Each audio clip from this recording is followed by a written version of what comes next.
नमस्कार दोस्तों, आप सभी को ऋषि पंचमी की हार्दिक शुभकामनाएं। तो दोस्तों, जैसा कि आप सभी जानते हैं, आज ऋषि पंचमी का व्रत है। तो चलिए देखते हैं इसकी पूजन सामग्री, ऋषि पंचमी निर्णय, स्नान विधि प्रारंभ और ऋषि पंचमी व्रत की कथा। तो आइए पूजन सामग्री देखते हैं।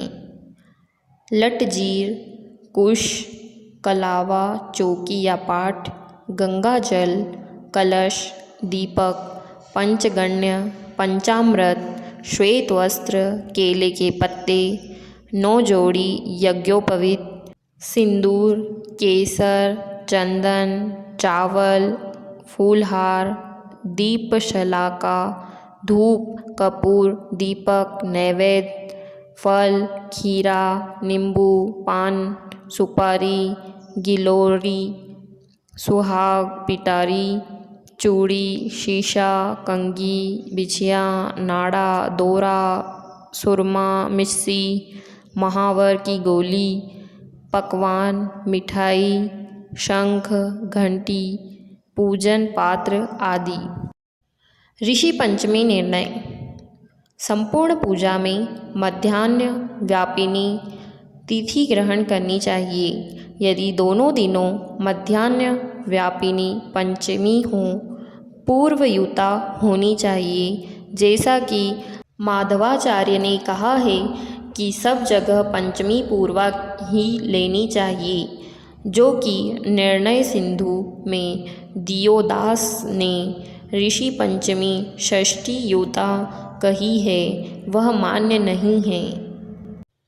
स्नान विधि। व्रत करने वाला प्रथम दिन एक बार भोजन करे और भाद्रपद मास के शुक्ल पक्ष की पंचमी अर्थात ऋषि पंचमी को मध्याह्न समय अर्थात दोपहर में किसी नदी या जलाशय पर लटजीरा की 108 अथवा 7 दातुने आर्युबल से श्लोक प्रार्थना कर मुख दुर्गंधि नाशाय पड़ता हुआ दातुन करे।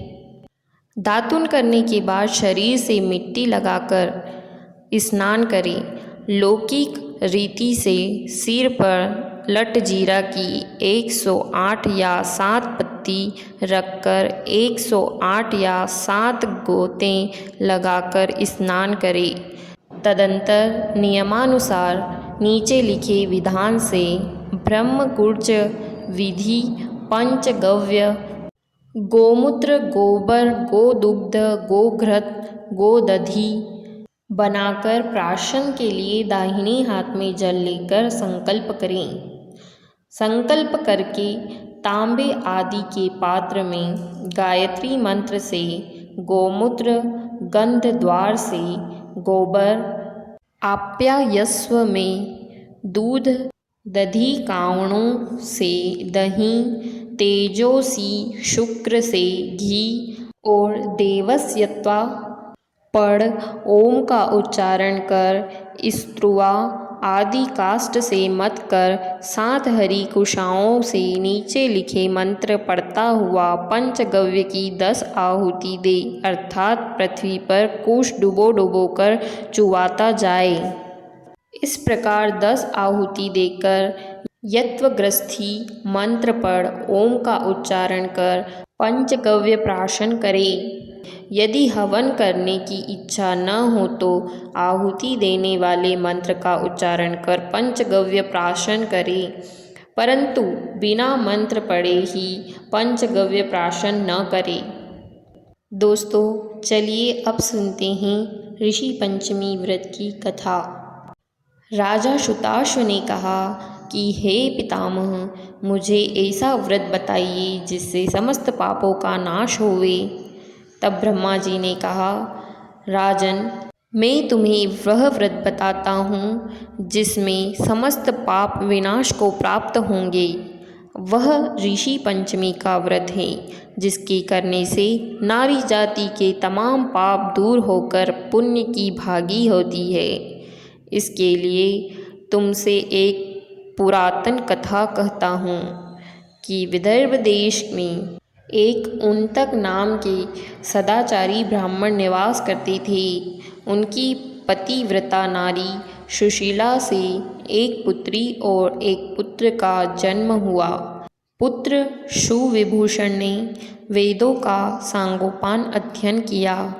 कन्या का समयानुसार एक सामान्य कुल में ब्याह कर दिया, पर विधि के विधान से वह कन्या विधवा हो जाती है तो वह अपने सतीत्व की रक्षा को पति के घर पर रहकर करने लगी।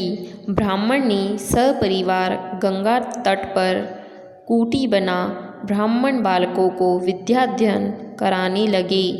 एक दिवस कन्या माता पिता की सेवा कर एक शिलाखंड पर शयन कर गई। रात भर में उसके सारे शरीर में कीड़े पड़ गए। सुबह जब कुछ शिष्यों ने उस कन्या को अचानक इस दशा में देखा, उसकी माता सुशीला को आवेदन किया कि गुरु पुत्री के दुख को देखिए।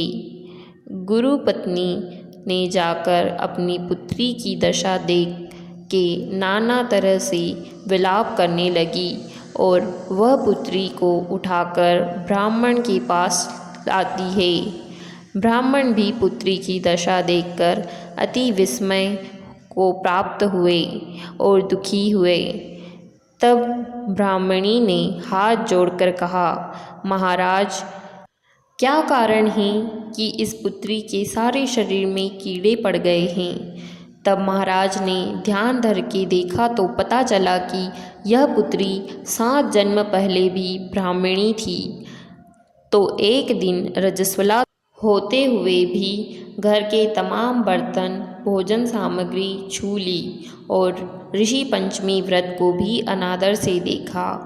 उसी दोष के कारण इस पुत्री के शरीर में कीड़े पड़ गए, क्योंकि रजस्वला रोज धर्म वाली नारी प्रथम दिन चंडाली के बराबर व दूसरे दिन ब्रह्मघातिनी के समान व तीसरे दिन धोबिन के समान शास्त्र दृष्टि से मानी जाती है। तुम्हारी कन्या ने ऋषि पंचमी व्रत के दर्शन अपमान के साथ किए। इससे ब्राह्मण कुल में जन्म तो हुआ, पर शरीर में कीड़े पड़ गए हैं। तब सुशीला ने कहा, महाराज, ऐसे उत्तम व्रत को आप विधि के साथ वर्णन कीजिए, जिससे संसार के प्राणी मात्र इस व्रत से लाभ उठा सके। ब्राह्मण बोले, हे सहधर्मिणी, यह व्रत भाद्रपद मास के शुक्ल पक्ष की पंचमी को धारण किया जाता है।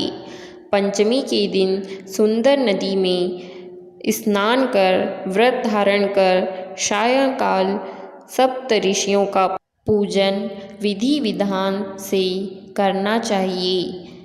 भूमि को गौ के गोबर से लीप के उस पर अष्टकमल दल बनाकर नीचे लिखे सप्त ऋषि की स्थापना कर प्रार्थना करनी चाहिए। महर्षि कश्यप, अत्रि, भरद्वाज, विश्वामित्र, गौतम, जमदग्नि, वशिष्ठ महर्षियों की स्थापना कर आचमन, स्नान, चंदन, फूल, दीप, नैवेद्य आदि से पूजन कर व्रत सफल की कामना करनी चाहिए। इस व्रत को करके उद्यापन की विधि भी करना चाहिए। चतुर्थी के दिन एक बार भोजन करके पंचमी के दिन व्रत आरंभ करें। सुबह नदी या जलाशय में स्नान करके गोबर से लीप करके सर्वतोभद्र चक्र बना के उस पर कलश स्थापन करें। कलश के कंठ में नया वस्त्र बांधे। पूजा सामग्री एकत्र कर अष्टकमल दल पर सप्त ऋषियों की स्वर्ण प्रतिमा स्थापित करें। फिर षोडशोपचार से पूजन कर रात्रि को पुराण का श्रवण करें। फिर सुबह ब्राह्मण भोजन दक्षिणा देकर संतुष्ट करें। इस प्रकार इस व्रत का उद्यापन करने से नारी सुंदर रूप लावण्य को प्राप्त होकर सौभाग्यवती होकर धन पुत्र से संतुष्ट हो अजय उत्तम गति को प्राप्त होती है। दूसरी कथा भविष्य पुराण में इसी प्रकार आती है कि एक बार महाराज कृष्ण से महाराज युधिष्ठिर ने कहा कि वह कौन सी पंचमी है जिसके करने से नारी जाति दोषों से मुक्त हो करके महत्व पुण्य को प्राप्त होती है। आप मुझे संक्षेप में श्रवण कराइए।